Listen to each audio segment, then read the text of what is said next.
Ja, hallo zurück aus Glasgow. Ich stehe hier mit Darren McGarvey, einem Autor, Rapper und einem Kommentator gesellschaftspolitischer Begebenheiten hier in Schottland. Und er ist sehr bekannt geworden über ein Buch Armutssafari und hat sich intensiv mit dem Thema der Konferenz Inequalities, Ungleichheiten beschäftigt. Darren, very welcome to the NICI conferences here. Grateful to be with you. Yeah, we are very glad too that you are kind of our keynote speaker today. And I just told our audience that you have contributed a lot to the topic of the conference inequalities. We call the talk with you Understanding Poverty, Lessons for Citizenship and Education. Do you have any lessons for us from your book? Well, the book was an attempt ultimately to do three things. One was to humanise much of the data that's available around poverty and its attendant complexities.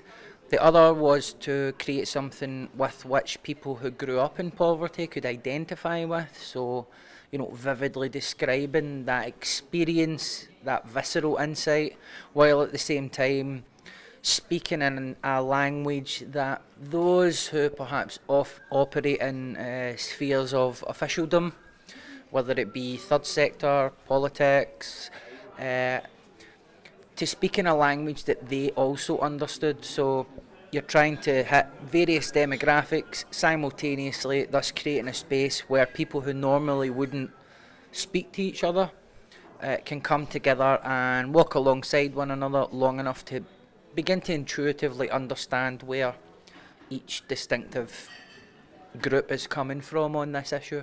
Okay.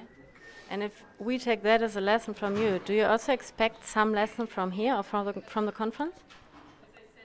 I am a student of life and I don't walk out my front door in the morning without the expectation that I'm going to learn something, and I hope that remains to be the case until the day I'm pushing up daisies. There are always opportunities to learn through every interaction, whether you are sitting in the back of a taxi or whether you're spending time with your children. I try to remain as open-minded as possible. Obviously, when you're stressed or you're in a foul mood, then you don't absorb information in quite the same way. But when I'm feeling calm and reflective, then there are very few circumstances in which I might find myself from which I won't derive some sort of insight or knowledge. So every day is a school day. Okay. You focused on inequalities and poverty in Scotland. What does it mean for you to be a citizen of Glasgow? Interesting question. I haven't really considered my citizenship of Glasgow, although I bear all the characteristics of someone from Glasgow. But I come from a family where we always had a very global perspective on issues, particularly those of social justice. So I'm proud to be from Glasgow, but at the same time I don't really know where that pride comes from, given it's just a lottery of birth. Glasgow, however, is a very interesting microcosm when we look at the issues of social inequality, particularly in the context of deindustrialisation. This is a city which was largely built around industry, communities were created around industry, and as those industries were wound down and the free market was unleashed to facilitate organised human life, then Glasgow has experienced some of the most acute and negative effects of communities with no centre, no purpose, and all of the free market solutions available to them now, like bookmakers, junk food, off licenses. And so I think the kind of neoliberalism, as it's called, I think might have been a good idea, but it's certainly not working in some places, and Glasgow's probably a prime example of why it's not working. Okay. You've become very popular with your book, not only in Glasgow and Scotland, but all over the UK. Did you feel any impact on the poverty and inequality discourses in the UK after your book? Well, that's an interesting question. It's a difficult thing for me personally to judge. because it's such a vast geographical area. But what I have noticed is that people in places like Birmingham or Kent or London identify as much with my experience as a Glaswegian as they might with the experience of a writer from where they come from. So I think that does speak to the kind of universality of issues of poverty in the context of this big economic shift we've undergone in the last 40 or so years.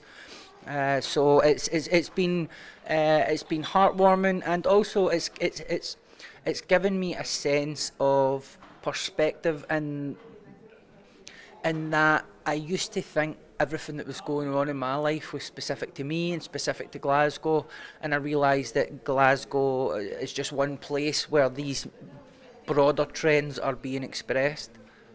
Very interesting. Last question, we have heard you're already writing another book. What will that be about? Can you already say it? Yes, well, the first book was called Poverty Safari, and perhaps ironically, because of a book I wrote about being poor, I am no longer poor. And so I'm interested to know if my audience, who very much were very interested in hearing about my experience of poverty, are going to be as interested in my experience of prosperity, because I think you can't talk about poverty without talking about wealth. And something that I've noticed since having money and a degree of social mobility is how it can, if you let it, change your interests and aspirations, and suddenly politicians desire to appeal to people like me who have a bit of money. And I think since we've had this explosion in the middle class through Reaganism and Thatcherism, then the middle class sensibility, interests and aspirations have come to dominate politics and culture in such a way that there's no electoral logic for a would-be Prime Minister to appeal to working class concerns anymore. And so this creates a lopsidedness in our culture, which I think has created a fertile ground for the sort of populism that has come to characterise the current political moment. Thank you very much. Thank you for this work, and have a good talk later on here at the NICI conference. And thanks for being here and giving us a little idea of what you're thinking and what you're writing about. Well, thank you so much. Great questions. Yeah. I wish all the Scottish journalists were as insightful as yourself. Okay, thank you very much.